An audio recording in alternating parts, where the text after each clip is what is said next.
Right, so we're going to have a go at Armeria or Thrift, and this is a very useful plant in drier, sunnier places, very deep rooted, relatively easy to grow, hates having other things over it, so it needs its own space.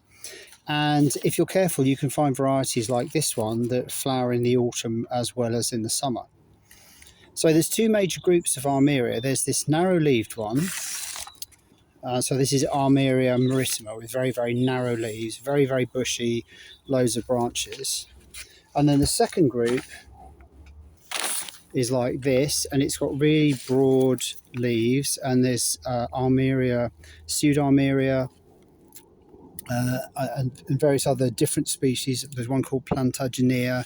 There are varieties of those, and these are much more tricky to propagate. They make far less shoots, and the way that you do it has to be much more organised or planned. So when I've tried to take cuttings of Armerias, I've tried lots of different ways of doing it. You cannot divide them. This one in particular only makes one big taproot at the bottom. There's only one root below. The Armeria maritima with the narrow leaves can make multiple branches, often with extra roots growing out from the bottom. So they're much, much easier, and you can divide them. So they're much easier. The time I would do it is just after flowering. So they flower in June, July. So you really want to do this in July if you can. In my experience, that's the best time to do it. So after I've made the cuttings, I tried several different possibilities of rooting. I put them in a sand bed with closed plastic over the top, and that's too humid. They hate that. I tried putting them in a pot with a plastic bag over the top, and again, it's too humid. They absolutely hate it. I've tried potting them up individually in 7 centimetre with a certain amount of success. I've tried rooting them in seed trays, again with a certain amount of success, but not as much as I wanted. And I think it's because the seed tray is too shallow and it can dry out on occasion. I've tried doing them in plug trays or these cell trays, and again with a certain amount of success, but the cells are sometimes too small, so if you don't keep them watered all the time, then they may not work as well as you want. So in the end, what I've done is I'm trying to root them. I'm rooting them in these 2-litre aqua pots. So they've got quite a lot of depth below. When they're potted up, they'll be in normal conditions. That is to say, they'll be watered every day or every second day, depending on the conditions outside. And then so this is my favourite pot. And then I experimented with different kinds of compost. So this is my standard compost. And I found, again, this wasn't really... It was sort of either too wet or too dry. It wasn't really balancing the water properly for these. So then I started using a mixture which is 50% seed perlite and 50% my standard compost. And this lighter mix seems to work better. So we would then put this lighter mix into the 2-litre aqua pot, a bit like this. And then we'd stick the cuttings in here, and we would put 10-15 cuttings in each pot. And you can soon see when they've rooted, because they will so you can see some active growth starting. And then what I do is I go in with a knife, and I will then I can either wiggle out individual plants that have rooted if I want to, or I can leave the whole box and do it at the end. But if you leave the whole box and the roots get too tangled, it's then a bit of a nightmare to get all the different plants separated. So you want a compromised position where you take them out when they're rooted, but you let them have a certain amount of root. So they've got to have a decent amount of root before they come out. If they don't have enough root, put them back in and keep going. So as always, the actual bit about taking the cuttings, it always looks fairly brutal. So with a plant like this, because I'm interested in keeping the parent plant, still looking half decent, when you're propagating from plants that you may end up selling, you want to make sure that the original plant still looks decent and still looks sellable. So I would go in and I would end up taking a piece like that. There's a piece here which is hanging over the edge, so I might very well take out this piece here, and then there's a little bit sort of half hanging over the edge here, so I might wiggle my fingers in there, find out where the gap is, cut down as far down as I can cut without damaging the other pieces here. Again, we've got 1 or 2 bits that are slightly hanging over the edge of the pot. When you're going to do this, the older and bigger the plant, the better, because an older, bigger plant will have much more stem to play with, whereas a young plant won't have any of these trunks or stems, and these trunks or stems are what you're looking for. So again, we're kind of slightly evening the plant up. It's going to look a little bit better when I finish. Hopefully it should still look like it's a half decent plant. So we end up with something like that. That's still not too bad. I mean, it's okay. And then we end up with a pile of cuttings like this. So each crown, and you can see there's 3 crowns here, each crown will be an individual cutting. So we'll start off by taking off all the dead leaves at the bottom, as we always do. So we'll take off all the dead leaves, and they are a little bit fragile, so sometimes if you pull away too hard you might end up breaking the trunk, but what you want is the trunk like that with the dead leaves off it. And then we bunch all the leaves up like this, and then we'll take all those off like that, and you'll end up with that.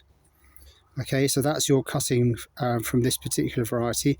And here you can see each crown is 1, so that's 1, 2, 3, 4, 5, 6, 7, 8, 9, 10. Now sometimes you'll find a piece which won't split, and you may end up with a piece that has 2 crowns on it, and that's fine if it has 2 crowns on it and that's the way it wants to play games, and that's what you do. You have 2 crowns on your piece like this. If you're being brutal, you can again strip the leaves off here with your piece that's got 2 crowns on it. Take off all the dead leaves, take off all the yellow leaves like this. Get yourself down to as clean as you can get it, with as many dead leaves off as possible. And then we'll do the same trick that we did before, that is to say we'll bunch all the leaves up like this, and we'll go like this. And then you can see here it's a really, really gnarly piece. It's going to be very, very tricky to get that into 2. So you may just say, okay, I'll have to accept that that's not going anywhere. I'll have to leave it with 2 pieces. We've got a bigger wound here, which I might just tidy up with a knife like that. So then there's this cutting with 2. So sometimes you can end up with a piece that's got 2 crowns on it, fairly evenly sized. And then what you can do then is you can cut down this particular piece. Again, being very careful not to cut yourself, nor to cut the plastic underneath where you're working. And then you can end up with 2 pieces like this. So you've got 2 individual cuttings out of that 1 piece. So we collect up the cuttings like this. Then they'll go in the rooting powder. Here it is, like this. So each one has got some on. Then we'll take the pot like this, and we'll kind of dibble them in with a knife. So we'll make a little slit and we'll put them in. And you need to make sure that where the base of the leaves is pink, as you can see here, that pink piece is above the level of the compost. Okay, that's quite critical. It's not quite so critical for the varieties of Thrift which are derived from Armeria and maritima, because it's much easier and more tolerant. So you end up with something that looks like that. Give it a tap, give it a label, give it some water, and then just stand back and wait. And then hopefully within a year you'll end up with something that looks a bit like this one. So it's quite interesting that the 2 groups, this one which is Armeria maritima or Thrift, and these forms which are like a giant Thrift, they will not hybridize. You cannot cross these 2 together. And so they're obviously distinct enough. This one, when it flowers much bigger. It's about twice the height and has pink bobbleheads on the top, really quite large pink bobbleheads. Anyway, we'll now have a go at this bigger one, this Armeria pseudo-Armeria.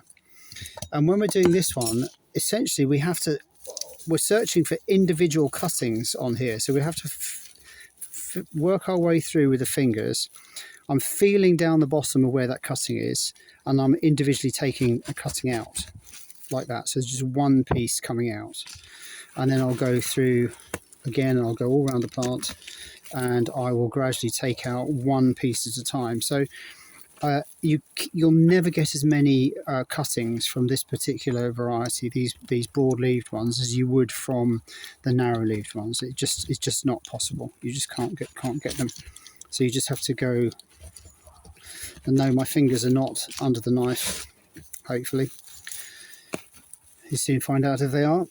And again, we're wiggling off individual crowns, and each crown must have some of the brown stem at the bottom. If it doesn't have brown stem at the bottom, it will not work. Okay. Kind of cleaning it up at the same time. Here's another one. So when you're feeling down, you've got to feel down for that brown woody stem at the base. Let's see, that may be enough. Okay, maybe one more. We can find our way in there. Something like that one. Okay, good. Right, so then we go to a little pile of cuttings. So you can see this one, I messed up. I've cut it into the leaves, and essentially all that happens is the leaves just fall apart one by one by one. I didn't go far enough down. I didn't go into the trunk underneath. That's a failure. And then we have ones that have worked. So we've got a trunky bit at the bottom. We'll take the dead leaves off like this. We'll take the yellow leaves off because they're more likely to rot off when you're propagating. They're sort of half gone anyway. So we'll get down to something like that. So when you stick this cutting, you can see the base here. And I said already that the base has got to be above the compost. So you've only got that much stem to stick in the compost. So this is going to be balancing on that compost. So that was a bit too short. That wasn't good enough. But you'll find with these broadleaf varieties that you don't really get as many good cuttings as you'd like, and you don't get that length of trunk that you'd like to work with. It just doesn't happen. So this is why, another reason why they're more tricky. They're more tricky to root. They're more tricky to find cuttings that are decent. There's an old flower stem. So we'll take the old flower stem out, if it will come out. And then again, we've got to plant it so that only this piece is under the ground and all that is above. And again, this is just going to be kind of perched on the compost.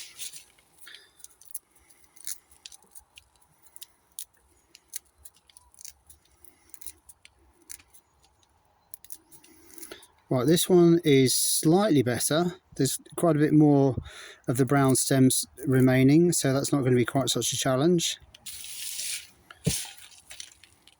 But generally you're just getting, you know, single crowns like this, and that's all you get with almost no trunk. Here we are again.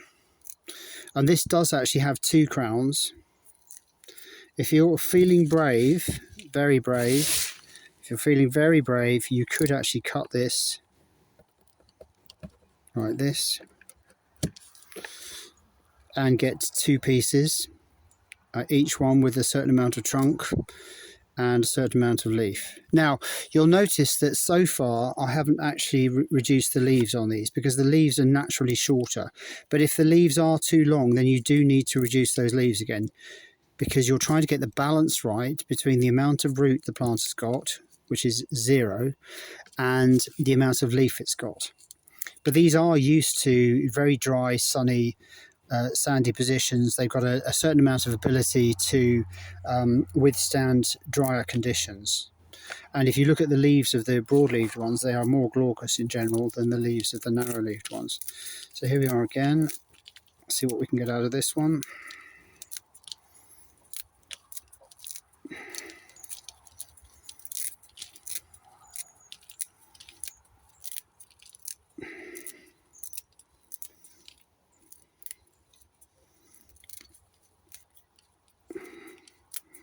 And for whatever reason, the leaves on this piece are generally much longer, so I probably will take them. But because it's such a big piece, I'll probably do that with the knife, like that.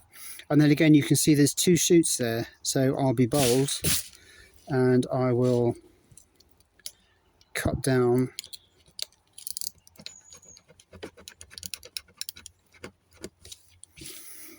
and get two pieces out of that. And there we are, there's two pieces from that. So I've got cuttings, but they really look quite different. So I've got about 6 pieces here, but they do look quite different from the cuttings of the other one. They're much shorter and stubbier, and they're more difficult to root. So with the first variety, I just stuck them into this pot and I relied on a quick tap just to settle the compost. But with these ones, because there's far less base, when I stick them in, we'll get them into rooting powder first, of course.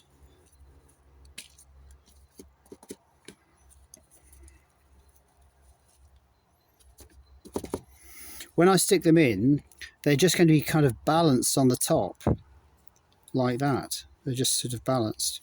So because the compost is relatively loose, I'm actually going to firm these in a way that I wouldn't necessarily firm in the other variety. So these broader leaved ones, I'm going to firm them in as I go, like this.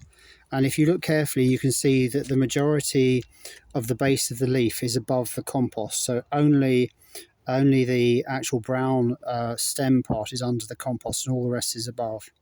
Okay, and then obviously we label that, and we put it out and we water it in the normal way, and we just keep our fingers crossed.